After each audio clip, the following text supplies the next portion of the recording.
Saang lugar to? Jeffrey, bakit dito mo ko dinala? Nangangamba kong tanong sa likuran niya. Binuksan niya ang pintuan ng sakyan. Nandito tayo sa impyerno. Hubby? Panguyam niyang sagot sa akin sa madilim niyang mga mata. Galit niyang hinawakan ang braso ko. Jeffrey, ano ba? Bitiwan mo nga ako! Pagpupumiglas ko. Binitawan naman itong braso ko. Dito ka natitira sa bahay na ito at gagawin mo ang obligasyon mo bilang asawa ko. Mariin itong sabi sa akin. Obligasyon? Di ba napag-usapan na natin to na walang pakialaman? Ilang araw at gabi kayo magkasama ng babae mong yun tapos susulpot ka na lang sa date namin ng boyfriend ko? At ang lakas pa ng loob mong tutukan siya ng sniper. Mas lalong nagsalubong ang mga kilay niya sa pambubulyaw ko sa kanya. Ikaw lang ang sumang-ayon sa desisyon mong yun. Saka wala tayong agreement na nalagdaan tungkol sa bagay na iyon. Kaya tigilan mo yung kahibangan mo sa boyfriend mo. Kung ayaw mong tuluyan na siyang mawala sa landas mo. Banta pa nito sa akin kaya lalo ko nainis sa kanya. At bakit ikaw? Okay lang sa'yo na makapaglandian sa malanding babaeng yun?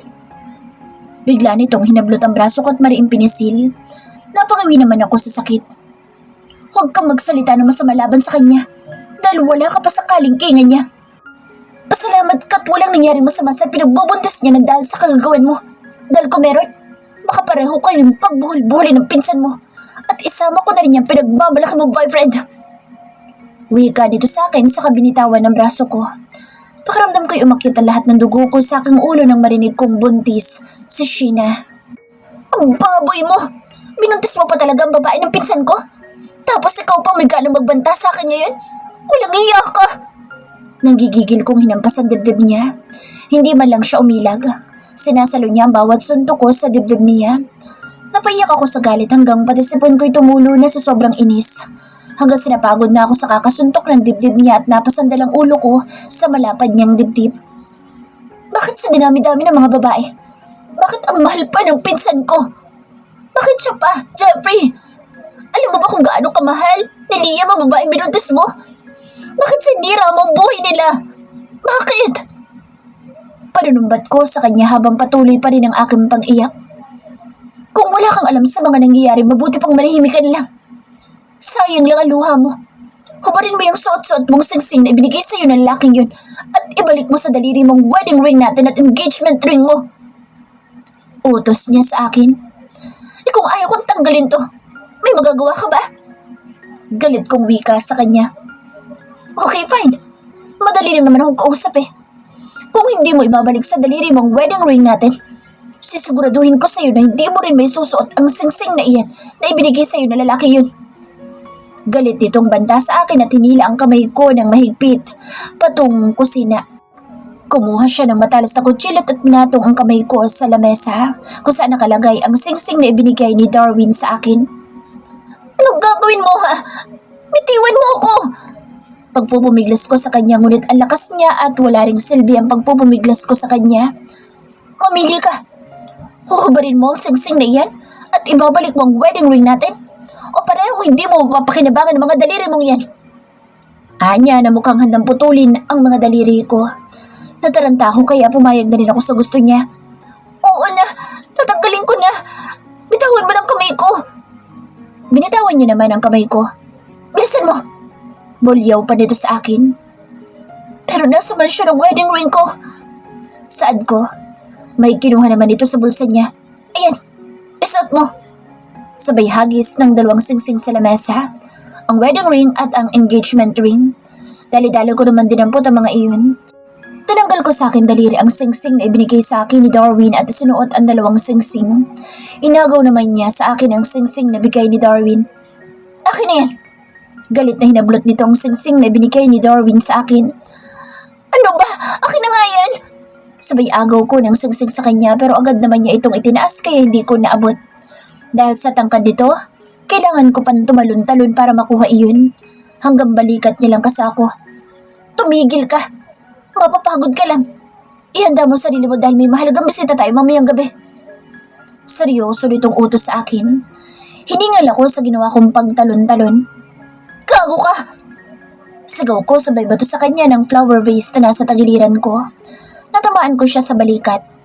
Huminto ito sa paglalakad. Kinabahan ako dahil nabasag ang flower vase nang bumagsak ito sa sahig. Dahan-dahan itong lumingon sa akin. Galit na mukha niya ang nakita ko. Lalong bumilis ang kabog ng aking dibdib sa kaba. Walang anumang naglakad ito patungo sa akin. Umatras naman ako pero ang bilis niya at agad akong binuhat at sinaklay sa balikat niya. Jeffrey, ano ba? Ibaba mo ako! Sigaw kong wika sa kanya at pinaghahampas sa likod niya. Subalit para itong bingi at pinasok ako sa isang silid na nandoon sa loob ng bahay. Dalawa lang ang kwarto sa bahay na iyon. Pagbukas niya ng pinto ay pabalibag niyang sinipa ng malakas ang pintuan para magsara. Sa kanya ako pabalibag na itinapon sa malambot na kama. Tumalbog pa ang katawan ko roon. Inuubos mong pasensya kung babae ka. Galit nitong bulyaw sa akin. Bumangon naman ako ng mabilis. Kita ko sa mga mata niya ang galit na kanina pa niya pinipigilan. Ano gagawin mo sa akin, ha? Kinakabahan ko sabi sa kanya. Don't be afraid, honey. Paliligayahin lang naman kita. And I will make sure na mas gagalingan ko pa kaysa sa boyfriend mong talunan. Mangungutya pa nitong sabi habang nakangisi sa akin. Anong ibig mo sabihin, ha? Naguguluhan kong tanong. Hindi ko maunawaan ang ibig niyang sabihin. Agad naman ako nitong itinulak sa kama kaya patihaya ako na bumagsak. Lalo kong kinabahan na magubad dito sa harapan ko ng pang-itaas niyang suot. Kaya napalunok na lang ako nang makita ko ang malapad nitong dibdib na may konting balahibo pa sa gitna at ang obs nitong nagpuputukan na para mga pandesal. Ngayon lang ako nakakita na lalaki na kahubad ng pang-itaas sa harapan ko sa ganoong sitwasyon. Hindi ko maintindihan ang nararamdaman ko. Lalong kumabog ang dibdib ko na para mga tambol na nagtatambulan. At habang tinititigan ko siya, ngayon ko lang na-realize na napakagwapo pala niya. At ang matapang niyang mga mata at makapal nitong kilay at malagong pilik mata na bumagay sa mukha niya. Ang matangos nitong ilong at ang mapupulan nitong labi na siyang lalong nagpapogi sa mukha niya. Hindi ko alam pero biglang umiba ang tibok ng puso ko at nagpapakiliti sa tiyan ko. Bigla itong dumagan sa akin. Jeffrey! Gulat ko sambit. Hinawakan nito magkabila kong kamay at nilagay sa uluhan ko. Saka walang sawa niyang hinalikan ang mga labi ko. Hindi ko may paliwanag ang nararamdaman ko habang hinahalikan niya ako sa labi. Naging mapusok ang mga halik niya hanggang mas pinalalim niya pa ang halik na ginagawa niya sa akin. Mamaya pa'y inihinto niya ang paghalik sa akin at binunggo ang ilong niya sa ilong ko. Habol namin ang hininga naming pareho. Maya-maya pa ay muli ako nitong hinalikan. Hindi ko may paliwanag ang nararamdaman sa pagdampi niya ng mga labi niya sa labi ko. Kaya napaungol ako ng bahagya at sinalubong ang mga halik niya. Binitawan niya mga kamay ko at naglakbay ang mga kamay niya sa bewang ko. Wala akong lakas na itulak siya dahil gusto ko ang hindi pamilyar na feeling na ginagawa niya iyon sa akin. Pakiramdam ko'y umiinit ang aking katawan. Maya pa ay bahagya akong naramdaman ng pagtigas at paggalaw ng kanya sa hita ko kaya napadilat ako sa pagkabigla. Saka itinula ko siya. Bahagya pa itong nagtaka. Why? You want more? Tanong pa nito na nakatukod ang mga braso niya sa tagiliran ko. Yung ano mo? Sabay turo ko sa baba niya. Hindi ko alam kung paano ko sasabihin na tumigas ang kanya. Ngumisi lang ito nang nakakaloko. Yung alin? Kunot noon niyang tanong. Yung ano mo? Yung kwan mo tumitigas tapos gumagalaw. Sabay turo ko muli sa baba niya. Pakiramdam ko'y namula ang aking pisngi at uminit ako. Tumawa ito ng pagak. Don't act like you're innocent. Nito sabay itinaas ang damit ko at tinubad ito. Anong ginagawa mo? Sagaw ko na mahubaran niya ako. Ngunit parang wala naman itong narinig at bigla na lang nitong hinilang strap ng bra ko. Kaya naputol ito at ganoon din ang ginawa niya sa kabilang balikat ko. Saka ibinaba niya iyon sa bewang ko. Kaya tumambad sa kanya ang malulusog kong dibdib. Walang ano pa'y dumagan siya sa akin at walang sawang muli ay hinalikan ako. Hanggang sa itinutok niya ang kanya sa akin at bigla nitong ipinasok. Napasigaw ako sa sakit. Aray! Jeffrey, ang sakit! Niwi ko pang sigaw na lalong ibinaon niyang kanya sa akin. Pakiramdam ko'y may napunit sa loob ko. Shit! Mura niya. You've said you weren't a virgin. Nito. I lied. Remove it, please. It hurts! Impit kong saad sa kanya habang nakapikit ang mata ko at bumaon ang kuko ko sa likuran niya. Hinugot naman niya ito't nakahinga ako ng maluwag. Naramdaman ko na may tumulong lukido mula sa akin. Hinawakan ko yun ang aking kamay at tiningnan ko. Shit! It's a blood! Nariyan ang ragla ko? Bulalas kong tanong na makitang may dugo sa kamay ko. Pero sa susunod pa na linggo ko daratnan. Bakit napaaga? Tanong ko pa. Nang tumingin ako kay Jeffrey parang nagpipigil ito sa pagtawa. You are very innocent in this regard, honey. Let's continue. Sabi niya sabay hinalikan niya akong muli at pinasok ang kanya sa akin. Ilang minuto pang lumipas ay pareho na naming narating ang rurok ng kaligayahan. Tagaktak ang pawis niya na nakasubsob sa dibdib ko. Hindi pa kasi bukas ang aircon kaya pareho kaming pinawisan. Maya pa ibinunot niya na ang kanya sa akin at tumiga ito sa tabi ko. Umupo naman ako tinignan ang hita ko. Nakita ko may konting dugo sa kama at sa hita ko. Jeffrey, bakit may dugo? Mangiyak-ngiyak kong tanong sa kanya. Hinila naman niya ako at napahiga ako sa dibdib niya. Dahil virgin ka pa, kaya natural lang na may dugo. Paliwanag niya pa sa katangahan ko at ginawanan ako ng halik sa tuktok ng ulo ko. Hindi ko alam kung bakit hindi man lang ako nagsisi na ibinigay ko ang pagkababae ko sa kanya ng buong buo. Dahil siguro asawa ko naman siya. At saglit na nawala sa isip ko si Darwin. Bakit sinabi mo na hindi ka na virgin nung araw na tinanong kita, ha? Tanong niya nang mahinahon. Dahil naiinis ako sa'yo. Sobrang taas ng tingin mo sa sarili mo kaya gusto ko tang inisin. Wika ko pa habang nakahiga ang ulo ko sa balikat niya. And do you think na nais mo ako? I don't care if you're a virgin or not. But don't fall in love with me dahil di ko masusuklian iyon. Sabi pa nito na siya naman nagpainit ng ulo ko. Hindi ko maintindihan kung nasaktan ako sa sinabi niya o na-insulto. Huwag kang mag-alala. Hindi ako mai-inlove sa'yo dahil si Darwin lang ang mahal ko. Wika ko pa. Pero parang pakiramdam ko'y pinupunit ang aking puso ng pira-piraso. Tumalikod ako sa kanya at umunan sa unan. Don't mention his name. Lalo na kapag kasama mo ako sa kama. Mataas ang tono nitong sabi sa akin. Napalingon ako sa kanya at ginawaran naman ako nito ng matalim na titig. At anong gusto mo? Matapos mong sabihin sa akin na iwasan ko ma-inlove sa'yo? Hoy, never and ever ako magkakagusto sa katulad mo, no? Ano ba talagang gusto mo, ha? Inis kong wika sa kanya. Napakunot naman ito ng noo. Gusto ko na putulin mo na ang relasyon mo sa boyfriend mong iyon para wala ka magiging problema. Utos pa nito sa akin. Ganon? Bakit ikaw? Inuutosan bakit ang layuan mong haliparot na babaeng yun? Di ka man lang nahiyang pumatol sa pinagsawaan ng iba sa may anak pa. Panginsulto ko sabi sa kanya. Agad namang umiba ang reaksyon ng mukha niya at kaagad na pumatong siya sa akin. I told you, huwag mong tawaging haliparot si Sheena o kahit na anong masamang salita tungkol sa kanya. Dahil kung ikukumpara ko kayong dalawa, mas haliparot ka pa. Madiin itong sabi sa akin. How dare you to say that word to me, ha? Sigaw ko dahil nainis ako sa sinabi niya. Bakit? Totoo naman, di ba? May asawa ka na pero nakikipaglandian ka pa sa nobyo mong talunan. At hindi lang yun.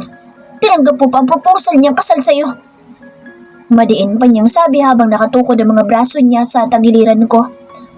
Naramdaman ko na naman ang pagkalalaki niya sa mga hita ko. Hindi ako makagalaw dahil inipit ng kanyang hita ang mga hita ko. Wala ka nang pakialam doon dahil makikipag-divorce din naman ako sa'yo. Pagkatapos nun, saka kami magpapakasal ni Darwin. Sabay iling nito.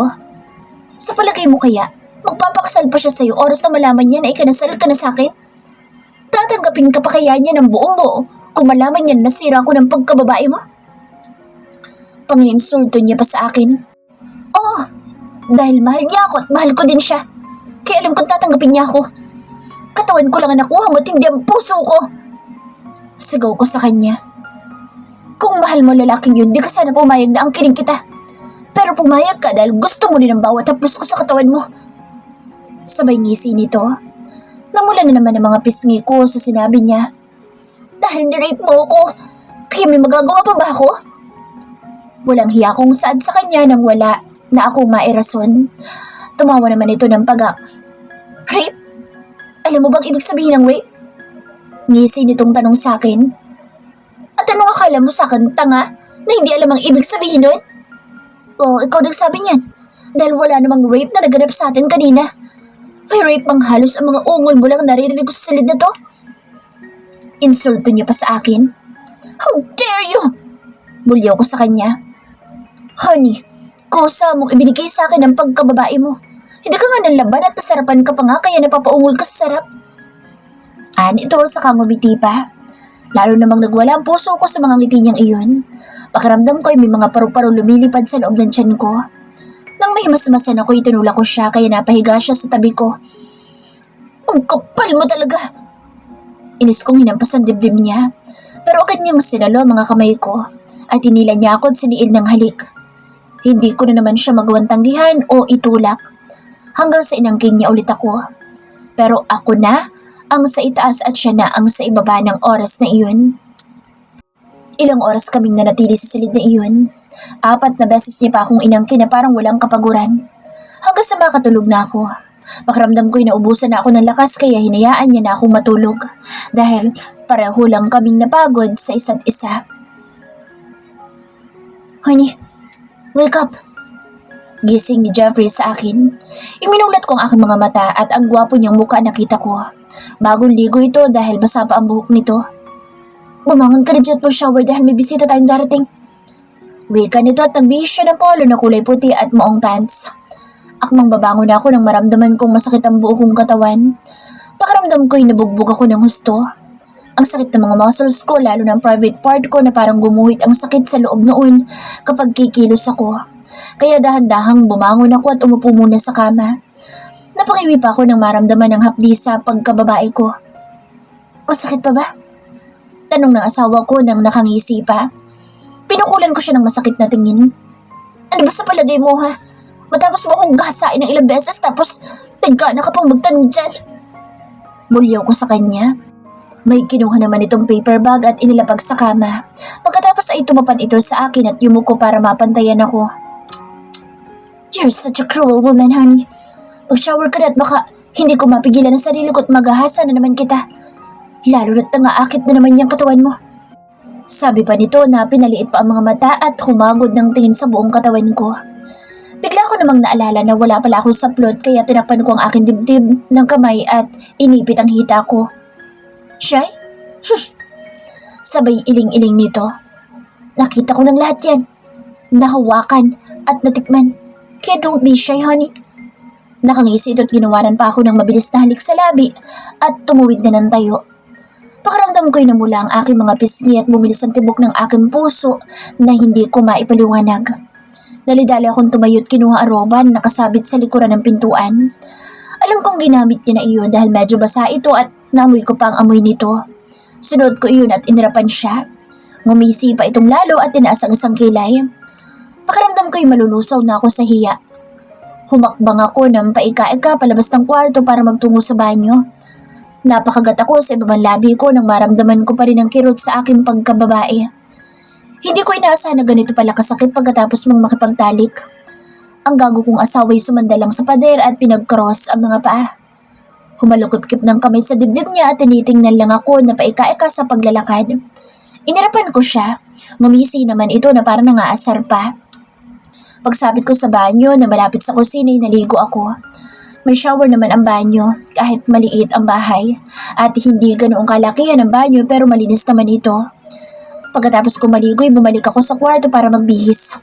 Hindi ko na naabutan ang asawa ko doon. Tinignan ko ang ibinigay niya sa akin na paper bag at kinuha ang nakalagay doon.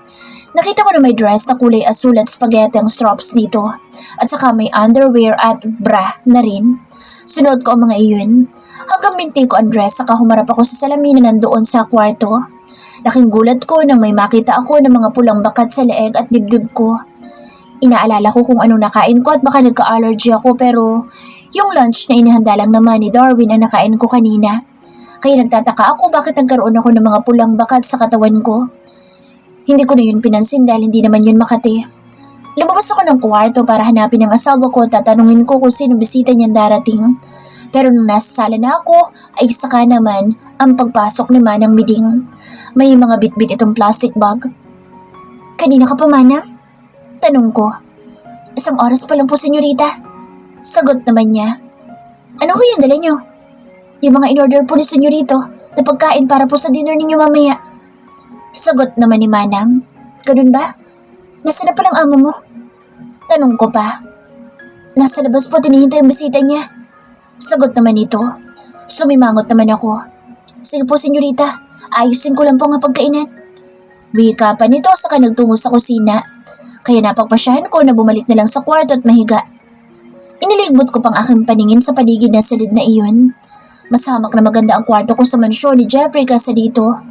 Kaya nagtataka ako kung bakit dito niya ako dinala sa maliit na bahay na ito. Maliit na ngayon, malayo pa sa syudad. At bakit dito niya rin dadali na bisita niya mas maganda naman sa Holland kaysa rito. Parang probinsya na ito Maya-maya may pumasok na si Jeffrey sa loob ng kwarto. Ayusin mo ng sarili mo at naghihintay ng bisita natin. Utos dito sa akin. Agad naman akong bumangon at inayos ang damit ko. Matama naman ito akong tinitikan. You look so beautiful tonight, honey. Nito sabay hagod ng tingin sa akin mula ulo hanggang paa.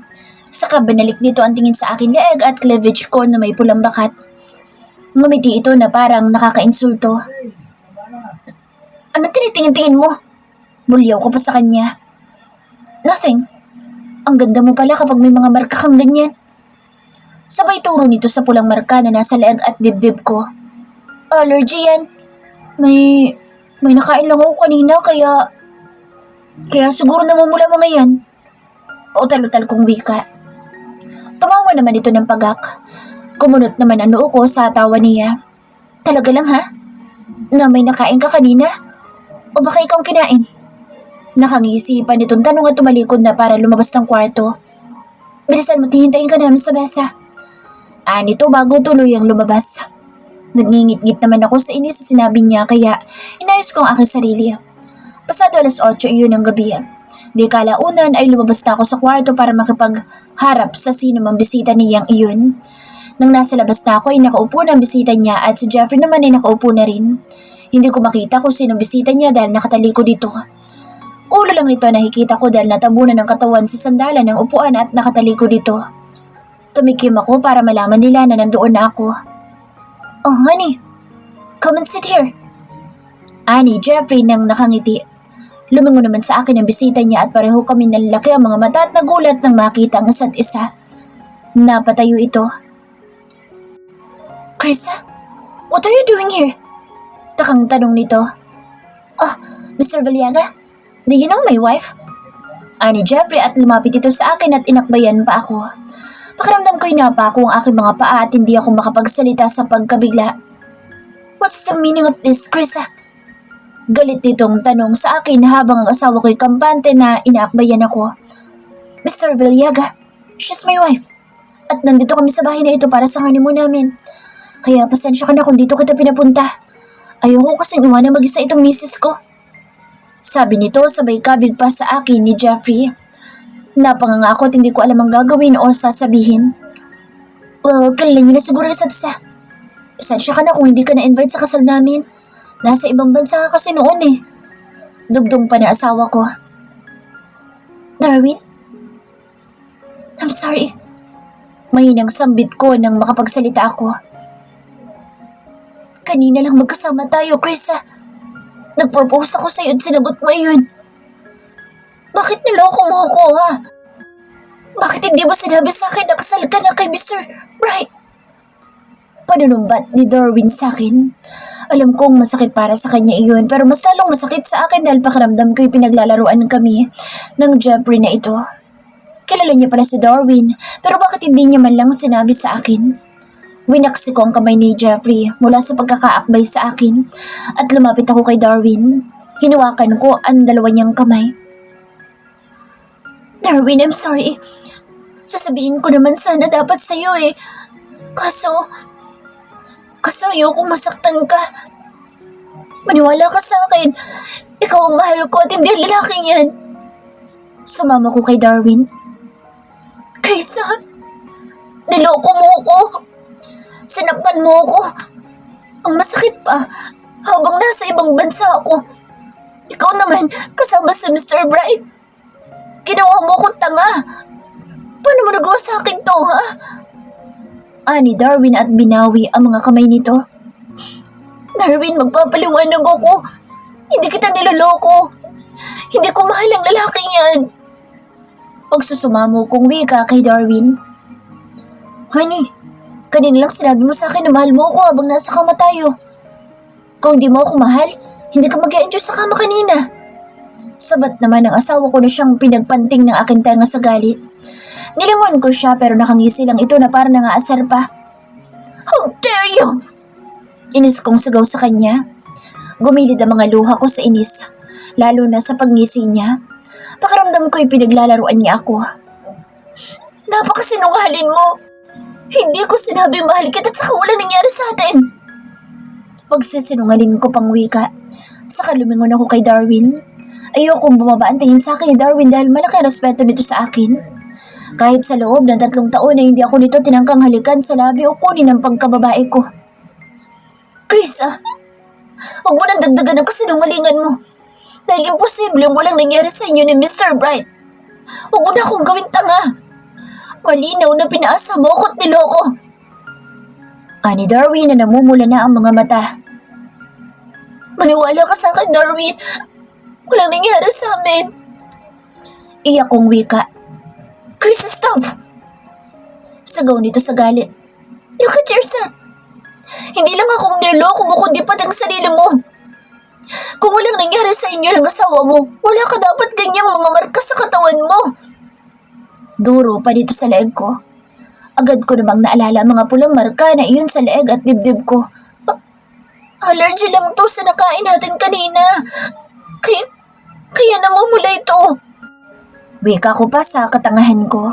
Pero sa halip na maniwala siya, gumisi pa ito't umiling-iling na para bang hindi makapaniwala sa mga sinasabi ko. Honey, that's not an allergy. That is my kiss mark habang naglalog baking tayo kanina. Nilagyan kita niyan kaya hindi mo yan nakuha sa kinain mo kanina. Pero nakuha mo iyan ang kinain kita. Ani Jeffrey na walang hiya niyang sinabi sa harap ni Darwin ang ginawa niya kanina. Napaawang na lang ang mga labi ko at parang nangilabot pa ang buo kong katawan. Mr. Bright, mabuti pa iaalis na muna ako. Bibisitahin ko na lang ang lola mo para malaman ang kalusugan niya. Thank you for inviting me for the dinner and I'm sorry. Dahil hindi ko inaasahan na ang babaeng pinagkatawalaan ko ng 3 taon ay asawa mo na pala. Mariin itong wika at tiningnan pa ako ng masakit. Okay, Mr. Valiaga. I'm sorry too. Dahil hindi ko ina-expect na ang babaeng sinasabi mo na susurpresahin mo at alukin mo ng kasal kanina ay ang asawa ko na pala.